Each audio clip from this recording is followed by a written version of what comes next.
it can be really hard to get out of the victim mentality, because when we take responsibility, at first it feels like shame. At first it feels like I am the reason why I don't have the results that I want, blah, blah, blah, blah, blah. You're listening to the From Imposter to Empowered podcast.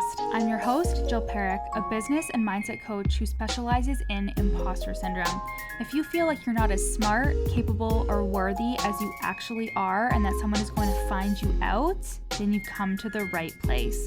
I went from being a struggling government worker, working my coaching business on the side, but feeling unworthy and burnt out, to making multiple six figures helping women overcome imposter syndrome so they too can sign clients, make bank, and have the business or career of their dreams. I am nothing special. I have a stuttering disability, ADHD, and I struggle with anxiety and depression. So if I can learn how to feel good enough and overcome my inner imposter, then so can you. Let's dig in. Hello, my loves. Welcome back to the From Imposter to Empowered podcast. Before we dive into the episode today, though, I want to talk to you about coming to work with me in the From Imposter to Empowered program or the Fraud Squad Mastermind.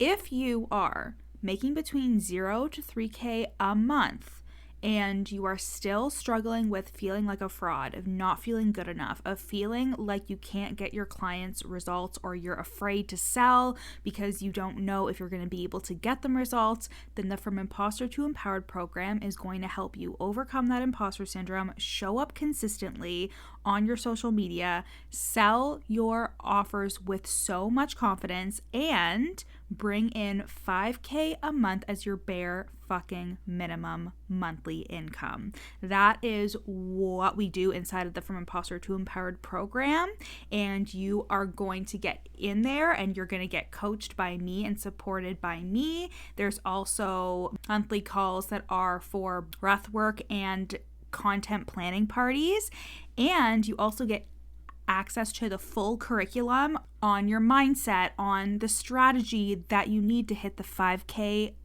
a month goal that you have, the manifestation of creating everything that you want in your business. That is all going to be inside of the curriculum as well. You get access to my courses, the course on content, the course on sales, and the course on launching. This is going to be the program that is going to help you overcome imposter syndrome for good, so you can make those 5K bare minimum months in your business. And that is happening in the From Imposter to Empowered program. And you can join for only $333 a month for 6 months. Okay, so that is at the link in my show notes. You can join directly from the sales page. But if you are scaling to 10K plus months, if you are ready to expand your offer suite, if you are ready to step into the embodiment of the leader that you know that you are, if you want to be known for what you do in your niche, if you're ready to transcend imposter syndrome at that next level of visibility, of being more seen, of making your content more you, more spicy, more unfiltered, of really stepping into your power and stepping into those 10K plus income months, then you're going to want to join the Fraud Squad Mastermind. That is also at the link in my show notes. And with the Fraud Squad, you get 2 times a month hot seat coaching calls. You get access to an exclusive mastermind chat in Voxer. You also get the Fraud Squad curriculum, which is everything you need in terms of the mindset, the identity, and the strategy behind bringing in 10K plus months. And you also get, of course, access to all of my courses, the content course, the sales course, and the launch course. This is the only way that you are able to work with me in an intimate, high-level setting other than my one-to-one coaching. So, like I said, that is at the link in my show notes, and the investment to join for 4 months is $1,111 a month, or 4K pay in full. Okay, my loves? Yay! Okay, let's get into the episode today. So today's topic, was inspired by a conversation with a business friend in the DMs. And this friend is very well known in the online space. She's a fucking badass. She makes great money in her business. However, imposter syndrome is something that comes up a lot for her. And something that's associated heavily to her imposter syndrome is what I like to call the underdog syndrome. And it's this feeling of being underrated, of your potential not being seen or acknowledged by others, of feeling like you have to work harder than everyone else. That confidence is something you really have to work on. You see that others have it and are baffled by how easy everything seems to come to them. This is also connected to this feeling of like it works for everyone, but not for me, which is something that I used to have in my head for my entire life, even though a lot of the time things did work out for me. So it was this weird like duality where things would work out for me, but whenever I truly was like working towards something and I wanted something to happen, it's like it wouldn't happen because I was actually trying for it. So I developed this story of like everything works for everybody else, but not for me. Now, it may sound a bit contradictory that your potential isn't being seen by others, because I've said that when it comes to imposter syndrome, sometimes you question yourself and your potential and underestimate what you're capable of. But the thing here is that if others were to recognize the potential in you or give you attention or praise, they would actually be validating you. And it's not so much that someone sees your potential, but rather that you're being noticed and seen and validated. And that means that you would allow yourself to feel good enough for a moment until your baseline beliefs and thoughts about not being good enough resurface and you're looking for that validation again. The identity of being the underdog goes hand in hand with feeling like a victim. And yes, I said it. And sometimes people feel very victimized by their businesses. Not being a victim looks like taking full responsibility for yourself and your results, because let's be real, it feels good to evade responsibility for your life and your business, your results. There's a part of you that craves being pitied or being seen as the underdog, a part of you that doesn't want to take responsibility because you already have the idea that it's a lot of work to get the things that you want. And taking responsibility also feels a lot like shame. And I actually wrote about that in my best-selling self-published book, You're Not Special, which is on Amazon.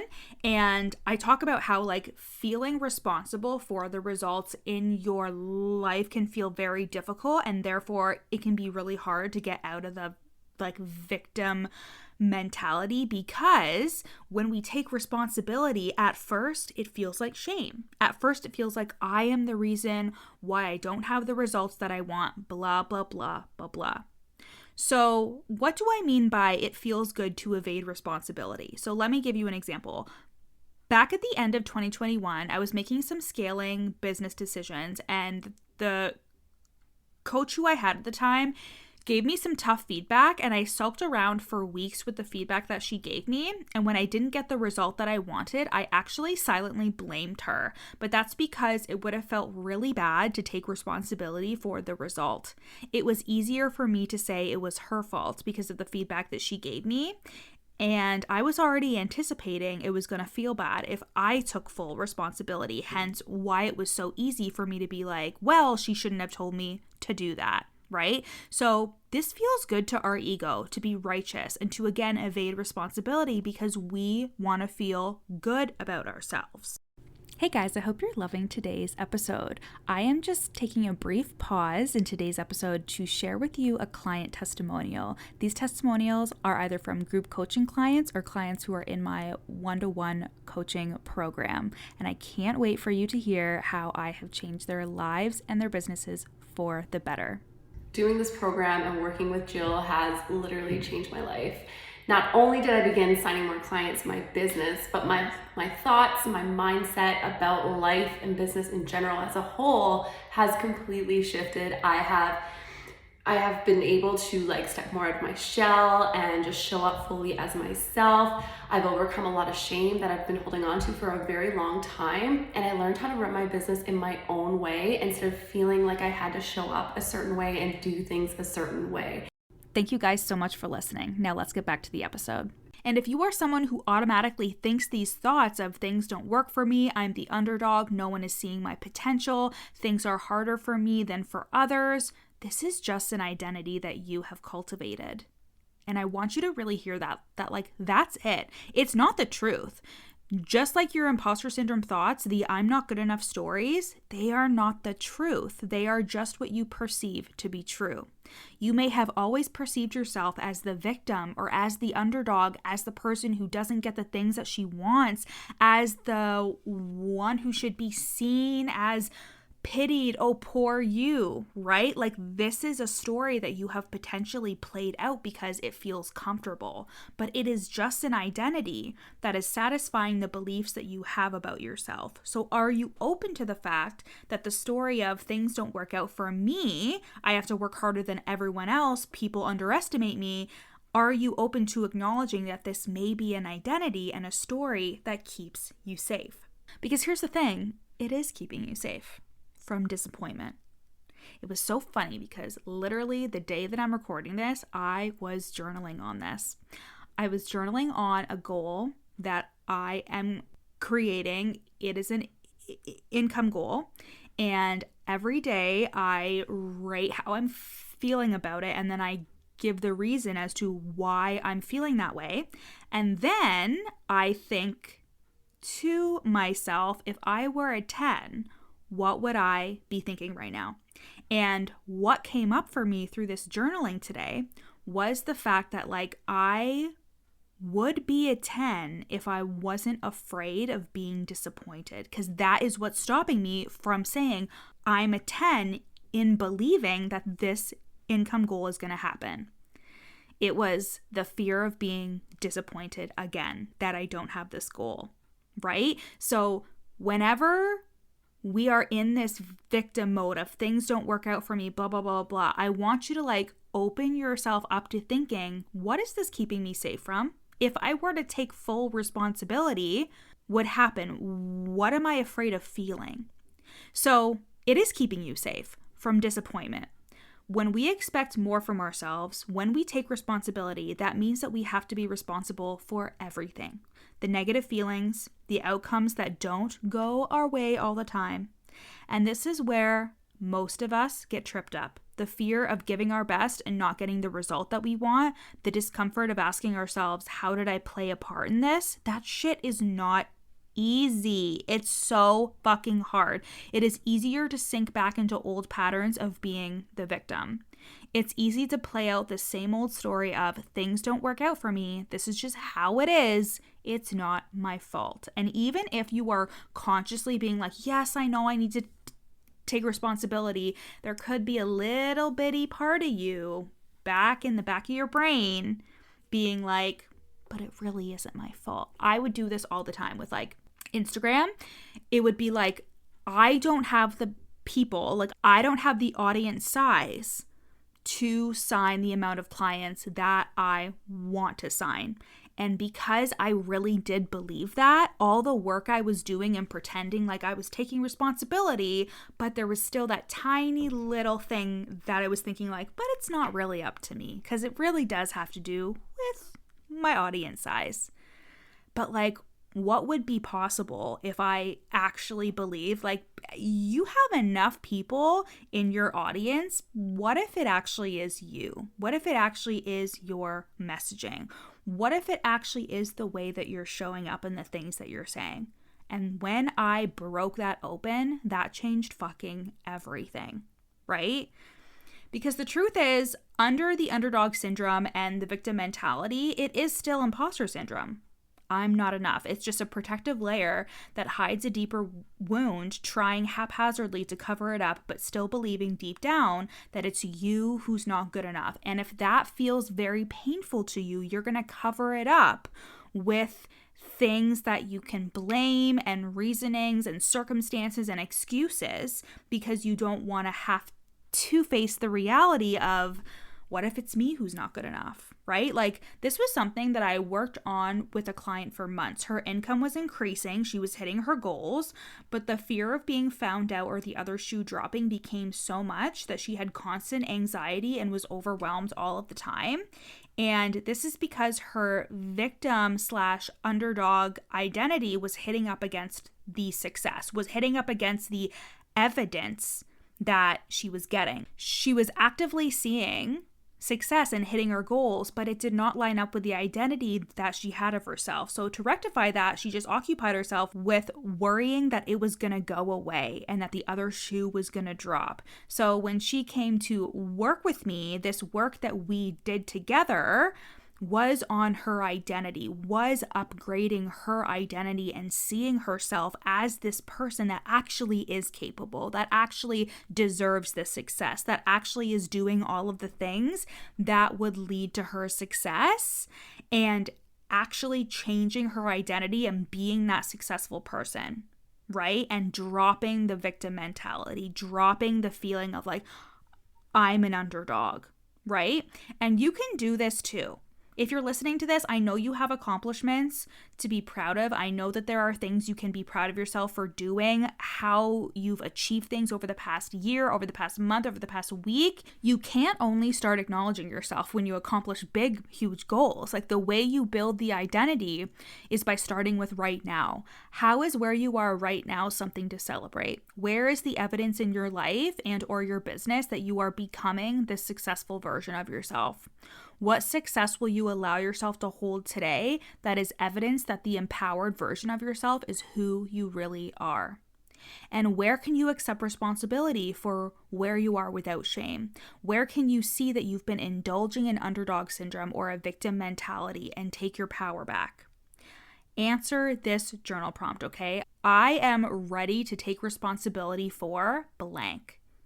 And you can do this in business, you can do this with your personal life, with your relationships, anything that you are looking to change. So you can say, I am ready to take responsibility for my income. Because if you have a belief that like, I don't determine my income, my audience does, somebody reaching out does, what would it look like? What would you have to do to take responsibility for your income?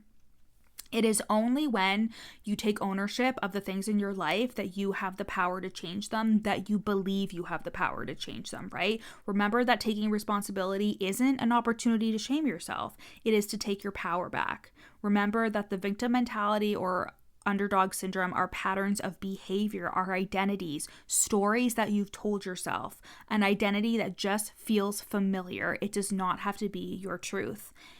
And it might feel good to indulge in these stories, but it will only take you farther away from your goals and the life that you're truly trying to live. This is the work, people. This is the work to truly up-level, to increase your income.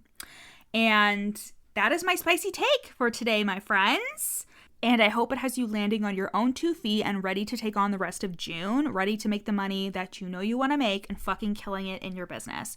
And when you're ready to come and work with me, you can do that in the From Imposter to Empowered program or the Fraud Squad Mastermind. As a reminder, in the From Imposter to Empowered program, that is for you if you are making between 0 to 3K a month and you are ready to overcome imposter syndrome, show up confidently on your Instagram stories and on social media, sell your offers with confidence and do it consistently and make 5K a month in your business. If you are scaling into 10K plus months, you're stepping into the leader you know that you are. You want to be more seen and more visible and create spicy, unfiltered, authentic content to you that calls in clients. And again, you're scaling into those 10K plus months, you're going to want to join the Fraud Squad Mastermind, okay? So the links to those sales pages are at the link in my show notes. I love you guys so much, and I will see you next week. Thanks so much for listening to the From Imposter to Empowered podcast. Head to the show notes to learn how you can work with me, where you can buy my best-selling book, You're Not Special, and how to get on my email list for free. Screenshot this episode and add it to your Instagram stories, tagging me at Your Coach Jill. See you next time.